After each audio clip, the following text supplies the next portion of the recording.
his longtime goal of achieving price parity with animal-based meat. Lindsay Kenyon, CBS News. Far-right Hungarian Prime Minister Viktor Orbán has urged American conservatives to, quote, take back the institutions, stick to hardline stances on gay rights and immigration, and fight for the next U.S. presidential election as a pivotal moment in their lives. He got loud cheers and standing ovations Thursday at the Conservative Political Action Conference in Dallas, where he spoke. Christopher Cruz, CBS News. It's 12:05 at the Bay Area's news station, KCBS. It's going to be breezy, cloudy, foggy this morning, especially along the coast. Clearing with sunshine inland later today. Good morning, I'm Elisa Clancy, and here's what's happening at this hour. The U.S. has declared a public health emergency to bolster the federal response to the outbreak of monkeypox that already has infected more than 6,600 Americans. The announcement will free up federal funding and resources to fight the virus, which may cause fever, body aches, chills, fatigue, and pimple-like bumps on many parts of the body. San Francisco Public Health Director Dr. Grant Colfax says he's cautiously optimistic that the move will help all levels of government get the resources needed to fight the disease. I think it heightens that this is a serious disease. It hopefully will help increase the flow of the vaccine to jurisdictions that have the highest rate of monkeypox. Just for some context, out of the San Francisco has 386 of the total 786 cases in California. The LGBTQ community remains the group at highest risk of contracting monkeypox. And a Berkeley lab has cut the amount of time it takes to get your monkeypox results back in half. As KCBS's Megan Goldsby reports, the faster people know what their status is, the safer everyone around them will be. Rapid turnaround time is the name of the game. Greg Browski, co-founder and CEO of Renegade Bio, walks me through the Berkeley lab where samples were being run of both COVID and monkeypox. So it's creating those 96-well PCR plates that we saw in the other room. This is doing the extraction. Because they are able to run so many samples at once so quickly, these results are getting back to people in just 12 to 24 hours, as opposed to the usual 2 days at the quickest. It's not fast enough yet, though, says Browski, but he says his lab is in a partnership working to develop an even faster test, one that uses aerosols like saliva. We collected samples at Dory Alley Festival, since this is the community that it most impacts. And yeah, I can't speak on the data yet. It's going through review, but I'm optimistic that we'll be able to detect this virus early. In Berkeley, Megan Goldsby, KCBS. And just ahead on KCBS. This is Alice Worth. Why collaboration and coordination are critical to the future of California's wildfire management. KCBS News Time, 12:08. We're going to check in with our first report with Frank Munich. Good morning, Frank. Well, good morning. We are looking at a problem in San Jose in the form of a large tire, which is in the process of being moved to the right-hand shoulder from the third lane from the left, northbound 880, just before Montague Expressway. That's it in terms of accidents or stalls, but we do have plenty of road work on this Friday morning, and we're going to begin at the Caldecott Tunnel, westbound 24. The left bore in that direction is shut down until 4 this morning, but the right bore will remain open, and we're really not seeing too much trouble in the way of slow and go. Do bear into those right lanes, though, if you're heading in that westbound direction out of Orinda. On Highway 113 between Dixon and Rio Vista, we have one-way traffic control in effect for road work from Highway 12 to Flannery Road. That is causing some slowing along that stretch. Obviously, traffic is going to be stopped at any given point, both northbound and southbound, as the first one direction is let through and then the other. And in Petaluma, northbound 101 between 116 and East Washington Boulevard, we have the right lane coned off for road work until 6 this morning. Your next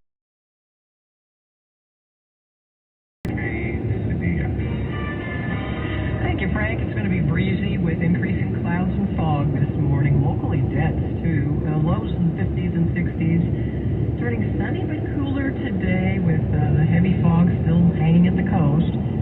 highs from the 60s at the ocean, 70s around the bay, to the mid-80s inland. Traffic and weather together on the 8th on All News 106.9 and AM 740 KCBS. Sponsored by Chilton Auto Body. Have you been in a car accident? Chilton Auto Body has 15 convenient Bay Area locations to help restore your vehicle to pre-accident condition. Chilton Auto Body is also actively hiring for all positions. For more details, head to ChiltonAutoBody.com. The Bay Area's leader in collision repair. A bad team facing a good team is never completely out of it. Nick Costos, co-host of You Better You Bet, 3 to 7 p.m. Eastern on the BetQL network. There's 162 teams in the season. The best teams are going to lose 60-plus times, and the worst teams are going to win 60-plus times. Each night is its own individual entity. That's what makes betting on the baseball regular season so much fun. All the insight you need to bet smarter is at BetQL.com. And listen to You Better You Bet with Nick Costos and Ken Barkley, streaming weekdays from 3 to 7 p.m. Eastern on Odyssey. KCBS News Time, 12:10.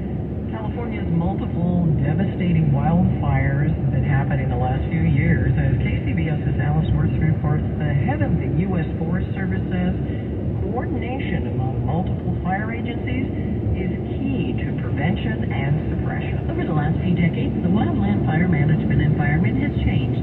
Longer seasons, bigger fires, and more acres burned on average each year. Randy Moore, chief of U.S. Forest Service, told KCBS Radio it's only getting worse. California stands out across the country because the fires are usually devastating. As chief for just over a year now, Moore says with the recent extreme fire behavior, wildfire suppression partnerships have become the norm. When you really look at how it is managed there in California, you will see many of those fires, particularly the large fires, where Forest Service and Cal fires in unified commission. He says fire service in the age of climate change requires dedicated collaboration, something that's been going on a while now. When the Cal fires is managed on the Forest Service, we're managing together already, and the system that works really well is a system that has to work really well. Alice Worth, KCBS. And firefighters made gains against the state's deadliest and largest wildfire of the year on Wednesday, but temperatures and plunging humidity levels hindered progress. Containment of the McKinney fire remains at about 10%, with 58,000 acres burned. 4 people have died in the fire that's burning close to the city of Wairika. While some evacuation orders have been lifted, more than 4,500 structures remain threatened. In Mariposa County, the Oak Fire, which is burning near Yosemite National Park, remains at 19,244 acres and 86% contained. Nearly 170 homes and structures were destroyed in that fire. And a day after a strike team returned from being deployed at the Oak Fire near Yosemite, which was 86% contained as of Thursday morning, the San Francisco Fire Department sent another team to the McKinney Fire burning near the Oregon border. Reported Thursday that a team of 4 engines and a water tender left the city about 8 a.m. headed north to Siskiyou County, where the 6-day-old fire burned 58,000 acres and was 10% contained.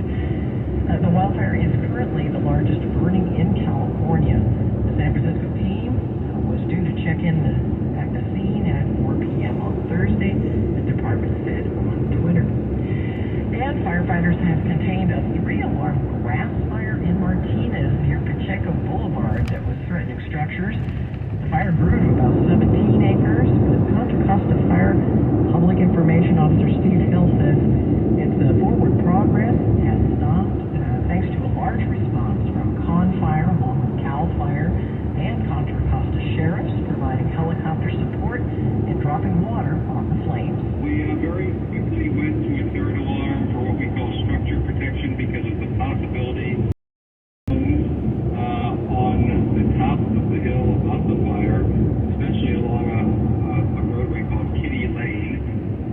And crews will remain on the scene throughout the night to mop up hot spots. And drivers may see delays in the area of Pacheco Boulevard and Vine Hill Way due to hoses on the roads. Investigators have determined that the fire began in or near a homeless encampment above Pacheco Boulevard. And the investigators will remain on the scene to determine the exact cause. And people who lost their homes and properties in last summer's Tamarack fire in northern Nevada and California have filed a claim against the U.S. Forest Service seeking more than $85 million. Attorney Bill Jenney said the filing was the first step to filing a lawsuit against the agency, and the U.S. Forest Service initially decided to hold off on offering assistance on the tamarack fire as it struggled with limited resources and perceived the fire as contained to a small area until July of 2021. But soon the fire spread rapidly, scorching nearly 109 square miles along the Nevada-California border. And coming up on KCBS, I'm David Welch. The local museum found a creative way to use the closed Cliff House restaurant. KCBS News Time, 12:15. Head on over to the sports desk. In baseball yesterday, the Dodgers beat the Giants at 3, and the A's pulled off a good one, beating the Angels 8-7. So here's Kevin with sports. The A's hold on for an 8-7 win in Anaheim. Oakland with a big third inning, loaded up the bases against Jansen, Junk, and Laureano and Murphy with back-to-back two-run doubles. Then Seth Brown stepped in. Brown to right. Gee, and that baby is gone. 6-2 A's lead. Glenn Kuiper, NBC Sports California, number 16 for Brown. Laureano with a two-run homer in the fourth, his 12th. Again, the A's go on to an 8-7 win. Shohei Ohtani with a pair of homers. He has 24. A.J. Puck came on with 2 outs, a runner on in the ninth, and got Ohtani out to end the game. Dodgers over the Giants 5-3 to sweep that series. Mookie Betts with a big blow in the fourth, a 3-run home run off John Brebbia, who came on in relief of Jacob Tunis. Number 25 for Betts made it 4-2. Turner homered off Marte in the seventh, his 18th. The Giants scored a run in the ninth off Kimbrel, but not enough. Dodgers sweep a 4-gamer in San Francisco for the first time since July of 1977, and the Giants are 6 back of the Cardinals and Phillies for the final wild card. At the sports desk, Kevin Raddick, KCBS. My dad ran a few neighborhood markets, but he taught me more about being a lawyer than any professor I had in law school. We talked about him in our meeting with the league team. Dad told me that I would be successful if I ran my law practice the same way that he ran his neighborhood markets. My grandfather told my father, treat every single case like it is the only case you have. Dad said that is the amount of dedication it should get. That is the amount of attention it should receive. When something bad happens to you, we want to make it right. We will stand in front of a judge and jury for you. We will explain to the court why you deserve some help. Habas Law is here to make sure you get that help. Financial help. Maybe you were driving your car, or maybe you were at work, or maybe you were just walking down the sidewalk when something bad happened to you. Call us and tell us what happened. I'm Omar Habas, and I want to be your advocate. We have an office near you. Visit habaslaw.com. HABBAS. Bicycles on your back. This pandemic workout group is not going back to the gym. No, we're not. We clearly decided. We love this group. This is Matt Bickler. Listen for that story Monday morning right here on the Bay Area's #1 news station, KCBS, and streaming live on the Odyssey app. Traffic and weather always together on KCBS. It's 12:18. Let's go out and see what Frank's got on his plate.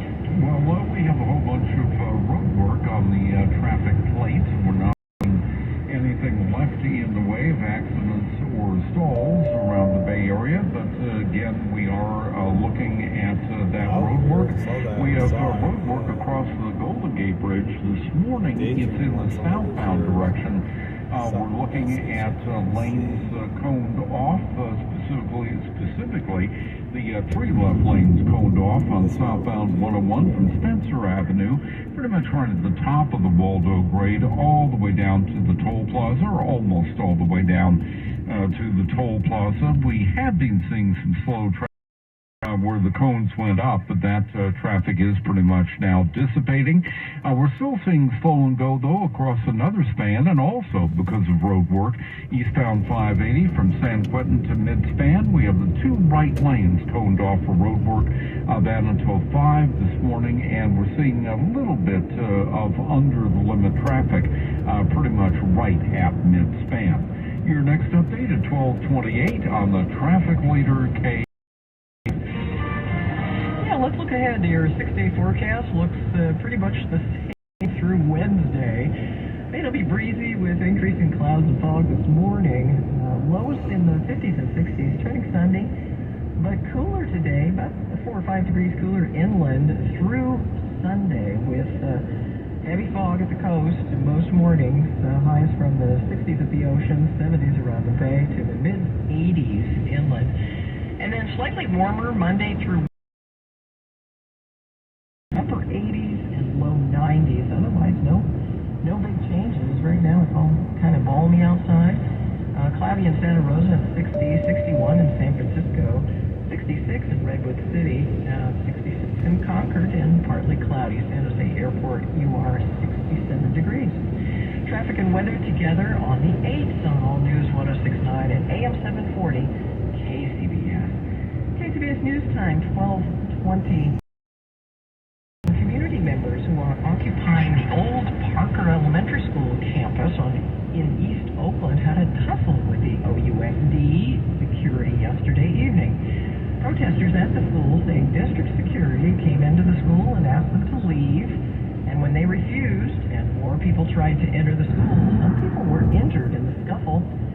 According to a statement from OUSD KCBS, the building was empty, so security changed the locks and set the alarm, but people first broke back in and then forced their way inside. Valerie Batchelor is a school board candidate in District 6 and lives just up the street from the school. She says that another candidate was injured in the scuffle, which she describes as a wrestling match.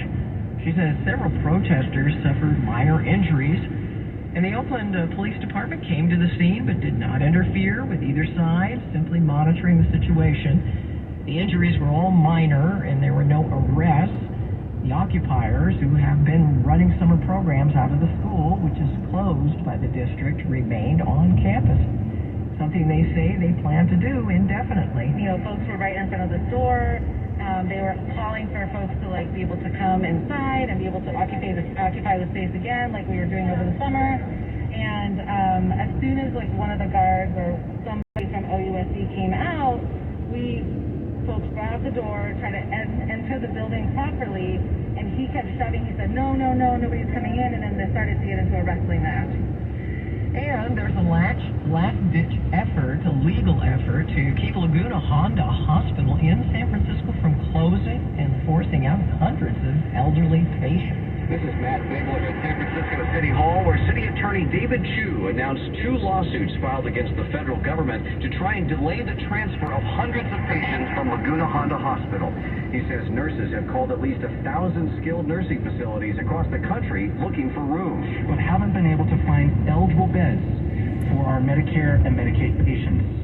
That didn't change the minds of the CMS bureaucrats. CMS is the Centers for Medicare and Medicaid, which ordered the transfers after a state inspection found several health violations at the hospital. Mayor London Breed admits Laguna Honda has work to do, but she noted that only a handful of its patients died from COVID during the pandemic, compared to the number of patients who passed away after CMS ordered that they be transferred. 6 lives sadly lost to COVID, compared to 9 lives who have been recently transferred. This is a problem. CMS has paused patient transfers for now. At San Francisco City Hall, Matt Bigler, KCBS. And mild COVID may not be life-threatening, but it's not causing the disease to spread and forcing victims to isolate away from work and family. KCBS's Eric Thomas spoke with a doctor who is helping lead the search for treatments for mild to moderate COVID. Develop a severe case of COVID, and doctors are ready to spring into action with proven drug therapies. Those people have access to medications that are either approved by the FDA or are under what we call emergency use authorization. Dr. Susanna Nagy at Duke University Medical Center says there are monoclonal antibodies in drugs like Paxlovid for life-threatening COVID, but for mild cases with fever, muscle aches, and fatigue, the advice has been to stay home and isolate. In a clinical trial called Active 6, Nagy's team is looking at repurposing existing drugs like Paxlovid and the antidepressant fluvoxamine for treating mild disease. Whether symptoms are severe or not, Nagy hopes people who test positive for the virus will seek medical advice. We hope that people will actually test themselves, identify it, and if they meet criteria for therapy, will reach out, even if they have mild to moderate symptoms and are at risk of progression.